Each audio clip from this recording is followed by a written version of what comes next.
نبی صلی اللہ علیہ وسلم نے عید کے آداب سکھائے ہیں۔ نمبر 1، عید کے تمام امور میں نبی صلی اللہ علیہ وسلم کی سنت کی پیروی کی خالص نیت کرنی چاہیے۔ مثلا نماز کے لیے جاتے ہوئے، نماز ادا کرتے ہوئے، نیا لباس پہنتے ہوئے، رشتہ داروں سے ملاقات کرتے ہوئے، خوشی کا اظہار کرتے ہوئے، ہر مقام پر نیت کو خالص رکھنا ضروری ہے۔ اس سے ہمیں یہ بھی پتہ چل گیا کہ یہ کام ہے عید کے جن کو عید کے دن انجام دینا ہے، لیکن خالص نیت کے ساتھ۔ جو کام رہ جاتا ہے نا، وہ نیت کا اخلاص ہے۔ جب نیت درست نہیں ہوتی تو عمل بھی درست نہیں ہوتا، اس لیے سب سے زیادہ نیت کی طرف توجہ کرنے کی ضرورت ہے۔ دوسری بات ہے، عید کے دن غسل کرنا چاہیے۔ تمام مسلمانوں کے درمیان جانے کے لیے غسل کرنے میں بڑی حکمت ہے۔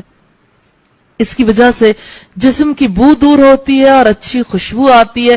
متا کی روایت والیوم 1 پیج 177 پر ہے، کتاب العیدین میں ہے۔ تیسری بات ہے، خوشبو لگانی چاہیے۔ صفائی اور نظافت کی انتہا خوشبو پر ہوتی ہے۔ اب جب تیار ہوتے ہیں آخری کام کیا کرتے ہیں؟ تو انتہا ہمیشہ خوشبو پر ہی ہوتی ہے۔ اس سے انسان کو سکون نصیب ہوتا ہے۔ عید کے دن بہترین خوشبو لگانی چاہیے۔ خوشبو لگا کر انسان کو یوں لگتا ہے کہ اب ساری تیاری مکمل ہو گئی۔ لیکن خواتین کو بہت احتیاط کرنے کی ضرورت ہے، کیونکہ ان کی خوشبو کسی مرد تک نہیں پہنچنی چاہیے۔ اس لیے خواتین کو ہلکی خوشبو لگانی چاہیے، اور اگر بازاروں سے گزرنا ہو یا مردوں کے درمیان سے تو خوشبو لگانے میں احتیاط برتنی چاہیے۔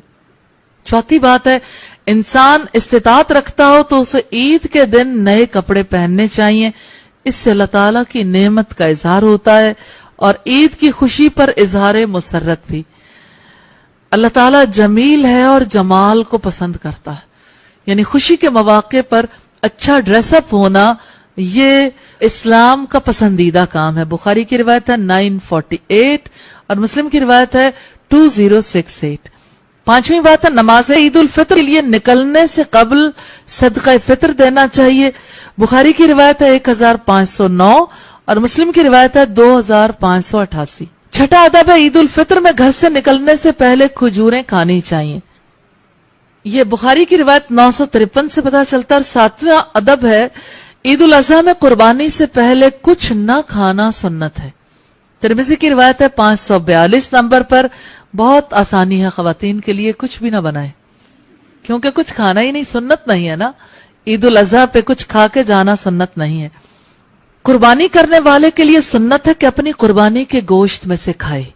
اور آٹھویں بات ہے، عید کے دن سب سے پہلا کام نماز عید کے لیے جانا ہے۔ عید الاضحیٰ میں قربانی عید کی نماز سے واپس آنے کے بعد کی جاتی ہے۔ بخاری کی روایت 968 سے پتہ چلتا ہے۔ نویں بات ہے، نماز عید کے لیے پیدل جانا سنت ہے۔ ابن ماجہ کی روایت ہے 1300، ترمذی کی روایت ہے 530 نمبر۔ 10واں ادب ہے، نماز عید کے لیے ایک راستے سے جانا اور دوسرے سے واپس آنا چاہیے۔ بخاری کی روایت ہے 986 اور ابن ماجہ کی روایت ہے 1301۔ 11واں ادب ہے، عورتوں کو عید کی نماز میں لے کر جانا چاہیے۔ بخاری کی روایت ہے 974 اور مسلم کی 2054۔ 12واں ادب ہے، بچوں کو نماز عید کے لیے لے جانا چاہیے اور عید کی خوشیوں کا شعور دلانا چاہیے۔ نئے کپڑے پہنانے چاہیے، حتیٰ کہ ان بچوں کو بھی جو بھی نماز ادا کرنے کے قابل نہ ہو۔ بخاری کی روایت ہے 975 اور 977، مسلم کی روایت ہے 2045 اور صحیح الجامع 4888 پہ ہے۔ 13واں ادب ہے، عیدگاہ پہنچنے تک اونچی آواز سے تحلیل لا الہ الا اللہ اور تکبیریں پڑھتے رہنا چاہیے۔ یہ اسلامی شاعر میں سے ہے۔ صحیح الجامع کی روایت ہے 5004 اور بہقی کی روایت ہے والیوم 3 پیج 279۔ لیکن سب لوگوں کا اکٹھے تکبیر پڑھنا ثابت نہیں ہے کہ سہیلیاں سکھیاں اکٹھے جائیں، فرینڈز جا رہی ہیں یا فیملی کے لوگ، سب لوگ اونچی اونچی آواز سے بیک آواز تکبیریں پڑھتے جا رہے ہیں، یہ سنت سے ثابت نہیں ہے۔ 14واں ادب ہے، نماز عید سے پہلے کوئی نفل نماز نہیں پڑھنی چاہیے۔ ابن ماجہ کی روایت ہے 1293 نمبر پہ۔ 15واں ادب ہے، عید کی نماز کے بعد جانور قربان کرنے چاہیے۔ بخاری کی روایت ہے 968 اور مسلم کی روایت ہے 5069۔ 16واں ادب ہے نماز کے مقام پر قربانیاں کرنا جائز ہے، بخاری کی روایت ہے 982 نمبر پہ۔ اور 17واں ادب ہے نمازیوں سے مصافحہ کرنا اور عید کی مبارکباد دینی چاہیے، دل کی خوشی کے اظہار اور عید کی مسرت کے اظہار کے لیے مصافحہ کرنا اور اپنے بھائیوں کو مبارکباد دینا، اور یہ کہنا چاہیے تقبل اللہ منا ومنکم، اللہ تعالیٰ تم سے بھی قبول کرے اور ہم سے بھی قبول کرے۔ یہ فتاوی میں والیوم 1 پیج 81 پر ہے۔ اس بارے میں صحابہ اور تابعین سے کثیر روایات ملتی ہیں، تمام المنہ میں دیکھ سکتے ہیں 355 پر۔ 18واں ادب ہے نماز پڑھ کر دوسرے راستے سے گھر واپس آنا چاہیے، کہ یہ نبی صلی اللہ علیہ وسلم کا فعل تھا، بخاری کی روایت ہے 986 اور ابن ماجہ کی روایت ہے 1300۔ یہ عید کی خوشیوں اور نماز کی حاضری کے لیے زمین کی گواہی کی تیاری بھی ہے اور خوشیوں کا اظہار بھی۔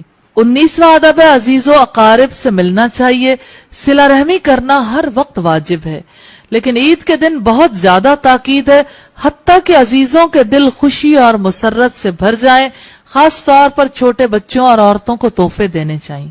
20واں ادب ہے ہمسایوں سے خوشیاں بانٹنی چاہیے، ہمسایوں کی طرف کھانا بھیجنا، ان کی زیارت کے لیے جانا، بچوں کو ضرورت مند بچوں کے پاس لے جانا اور انہیں عید کی خوشیوں میں شریک کرنا، انہیں نئے کپڑوں کے تحائف دینا، مال پیش کرنا، یہ مسلمانوں کے دلوں میں خوشی اور سرور داخل کرتا ہے، اس پر بہت ثواب ہے۔